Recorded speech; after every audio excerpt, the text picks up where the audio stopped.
అపోస్తలుల కార్యములు 7వ అధ్యాయం 1వ వచనం. ప్రధాన యాజకుడు ఈ మాటలు నిజమేనా అని అడిగాను. 2వ వచనం. అందుకు స్టెఫెను చెప్పినదేమనగా, సహోదరులారా, తండ్రులారా వినుడే. మన పితరుడైన అబ్రాహాము హారానులో కాపురం ఉండక మునుపు మెసొపొతమియాలో ఉన్నప్పుడు మహిమగల దేవుడు అతనికి ప్రత్యక్షమై 3వ వచనం, నీవు నీ దేశమును నీ స్వజనమును విడిచి బయలుదేరి నేను నీకు చూపించబో దేశమునకు రమ్మని అతనితో చెప్పాను. 4వ వచనం, అప్పుడు అతడు కల్దీయుల దేశమును విడిచిపోయి హారానులో కాపురం ఉండెను. అతని తండ్రి చనిపోయిన తర్వాత అక్కడి నుండి మీరిప్పుడు కాపురమున్న ఈ దేశమందు నివసించుటకై దేవుడు అతన్ని తీసుకుని వచ్చెను. 5వ వచనం, ఆయన ఇందులో అతనికి పాదము పట్టునంత భూమినైనను స్వాస్థ్యముగా ఇయ్యక అతని కుమారుడు లేనప్పుడు అతనికిని అతని తర్వాత అతని సంతానమునకును దీనిని స్వాధీనపరుతునని అతనికి వాగ్దానము చేసెను. 6వ వచనం, అయితే దేవుడు అతని సంతానము అన్య దేశమందు పరవాసులగుదురనియు ఆ దేశస్థులు 400 సంవత్సరముల మట్టుకు వారిని దాస్యమునకు లోపరుచుకొని బాధ పెట్టుదురనియు చెప్పాను. 7వ వచనం, మరియు దేవుడు ఏ జనమునకు వారు దాసులయ్యుందురో ఆ జనమును నేను విమర్శ చేయుదుననియు ఆ తర్వాత వారు వచ్చి ఈ చోట నన్ను సేవించురనియు చెప్పాను. 8వ వచనం, మరియు ఆయన సున్నతి విషయమైన నిబంధన అతనికి అనుగ్రహించెను. అతడు ఇస్సాకును కని ఆ నిబంధన చొప్పున 8వ దినమందు అతనికి సున్నతి చేసెను. ఇస్సాకు యాకోబును, యాకోబు 12 గోత్రకర్తలను కని వారికి సున్నతి చేసిరి. 9వ వచనం, ఆ గోత్రకర్తలు మత్సరపడి యోసేపును ఐగుప్తులోనికి పోవుటకు అమ్మివేసిరి గాని దేవుడు అతనికి తోడయుండి అతని శ్రమలన్నిటి నుండి తప్పించి. 10వ వచనం, దయను జ్ఞానము ఐగుప్తు రాజైన ఫరో ఎదుట అతనికి అనుగ్రహించినందున ఫరో ఐగుప్తుకును తన ఇంటికంతటికి అతన్ని అధిపతిగా నియమించెను. 11వ వచనం, తర్వాత ఐగుప్తు దేశమంతటికి కనాను దేశమంతటికి కరువు బహు శ్రమయు వచ్చెను గనుక మన పితరులకు ఆహారం లేకపోయిను. 12వ వచనం, ఐగుప్తులో ధాన్యము కలదని యాకోబు విని మన పితరులను అక్కడికి మొదటిసారి పంపెను. 13వ వచనం, వారు రెండవసారి వచ్చినప్పుడు యోసేపు తన అన్నదమ్ములకు తనను తెలియజేసుకొనెను. అప్పుడు యోసేపు యొక్క వంశము ఫరోకు తెలియవచ్చెను. 14వ వచనం, యోసేపు తన తండ్రి అయిన యాకోబును తన స్వజనులందరినీ పిలువనంపెను. వారు 75. 15వ వచనం, యాకోబు ఐగుప్తునకు వెళ్ళను. అక్కడ అతడును మన పితరులను చనిపోయి అక్కడ నుండి షెకెమునకు తేబడి. 16వ వచనం, షెకెములోని హామోరు కుమారుల యొద్ద అబ్రహాము వెలయిచిన కొలది సమాధిలో ఉంచబడిరి. 17వ వచనం, అయితే దేవుడు అబ్రహామునకు అనుగ్రహించిన వాగ్దాన కాలము సమీపించిన కొలది ప్రజల ఐగుప్తులో విస్తారంగా వృద్ధి పొందిరి. తుదకు యోసేపును ఎరుగని వేరొక రాజు ఐగుప్తును ఏలనారంభించిన. 18వ వచనం, అతడు మన వంశస్థుల ఎడల కపటంగా ప్రవర్తించి. 19వ వచనం, తమ శిశువులు బ్రతకకుండా వారిని బయట పారవేలడని మన పితరులను బాధపెట్టెను. 20వ వచనం, ఆ కాలముందు మోషే పుట్టెను.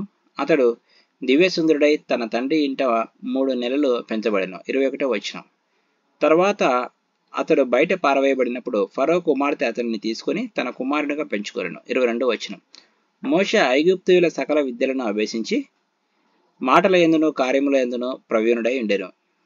23వ వచనం, అతనికి 40 ఏండ్లు నిండ వచ్చినప్పుడు ఇశ్రాయేలీయులైన తన సహోదరులను చూడవలన బుద్ధి పుట్టెను.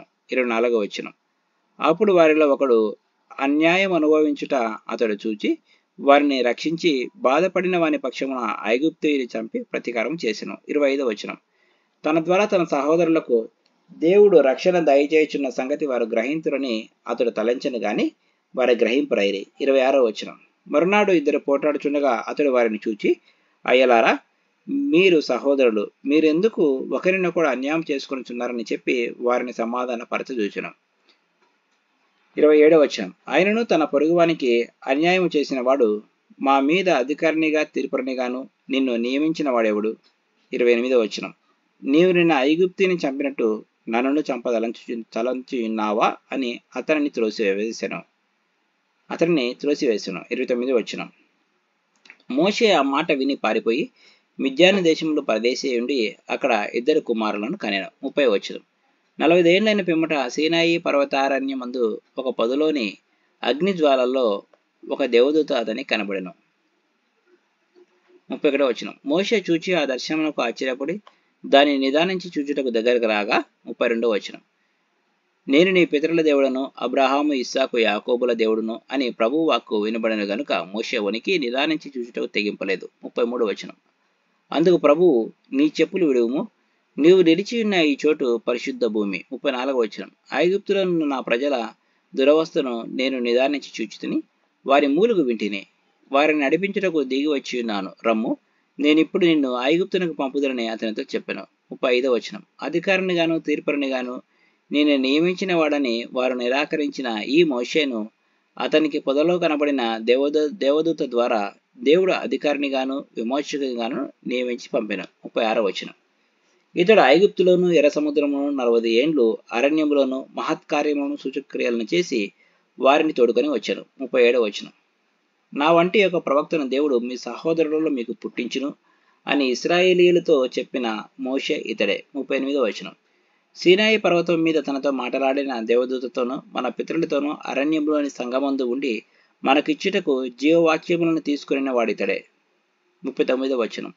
ఇతనికి మన పితరులు లోబడనొల్లక ఇతడిని త్రోసివేసి తమ హృదయములలో ఐగుప్తునకు పోగొరిన వారై. 40వ వచనం.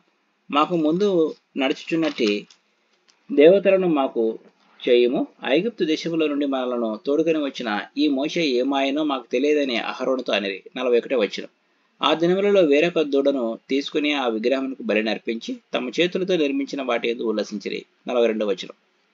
అందుకు దేవుడు వారికి విముఖుడై ఆకాశ సైన్యమును సేవించుటకు వారిని విడిచిపెట్టెను.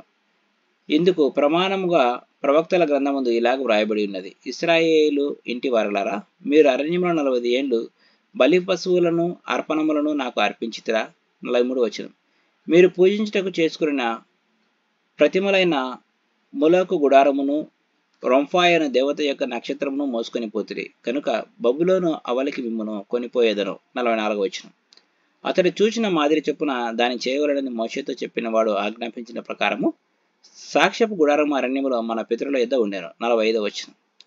మన పితరులు తమ పెద్దల చేత దానిని తీసుకుని వారై దేవుడు తమ ఎదుట నుండి వెళ్ళగొట్టిన జనములను వారు స్వాధీనపరచుకున్నప్పుడు యెహోషువతో కూడా ఈ దేశములకు దాన్ని తీసుకుని వచ్చిరి. అది దావీదు దినముల వరకు ఉండెను. 46వ వచనం. అతడు దేవుని దయ పొంది యాకోబు యొక్క దేవుని నివాస స్థలం కట్టగోరెను. 47 నుంచి 50 వచనాలు. అయితే సొలొమోను ఆయన కొరకు మందిరము కట్టించెను. ఆయనను ఆకాశం నా సింహాసనము, భూమి నా పాదపీఠము, మీరు నా కొరకు ఎలాంటి మందిరము కట్టుదురు, నా విశ్రాంతి స్థలమేది, ఇవన్నీ నా హస్తకృత్యములు కావా అని ప్రభు చెప్పుచున్నాడు అని ప్రవక్త పలికిన ప్రకారము సర్వోన్నతుడు హస్తకృత్యాలయములలో నివసింపడు. 51వ వచనం.